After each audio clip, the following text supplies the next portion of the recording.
After years of dominating college football, the Sec's reign has come to a screeching halt. Georgia's stunning 23-10 loss to Notre Dame in the Sugar Bowl has officially buried the Sec's boogeyman status.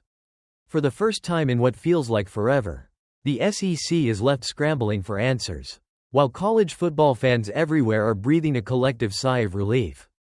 So, what happened? How did the mighty fall so far?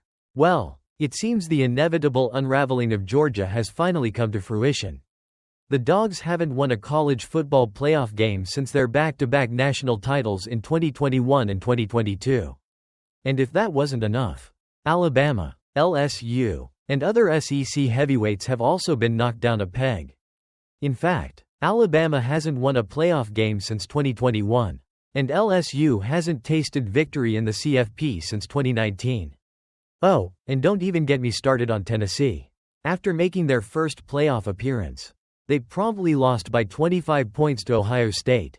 So, is the SEC really finished? Or is this just a temporary bump in the road? Here's the cold hard truth. The SEC is facing some serious questions going into 2025. Alabama, for instance, just wrapped up its worst season since Nick Saban's first year in 2007. Finishing with 4 losses. To make matters worse, quarterback Jalen Milroe has declared for the NFL, leaving a massive void at the most critical position on the field. And Georgia? Well, their offensive coordinator situation is in shambles.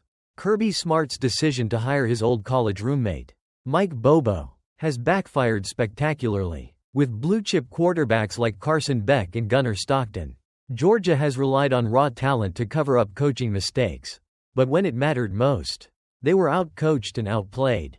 And let's not forget about LSU. Coach Brian Kelly may have had success at Notre Dame, but his time in Baton Rouge has been a roller coaster. Losing every season opener and failing to make a playoff appearance is a tough pill to swallow, especially after wasting a once-in-a-lifetime performance from quarterback Jaden Daniels. Now, as if all this wasn't enough to make SEC fans sweat, the looming question remains: how long will this down period last? Sure, Texas has been making waves, and the Longhorns are recruiting well enough to make a legitimate title run in 2025.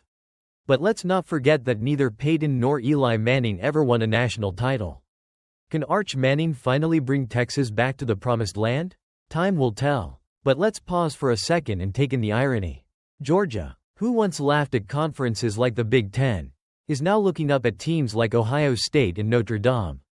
After all the trash talk about the SEC being invincible, Georgia was completely outsmarted by Marcus Freeman.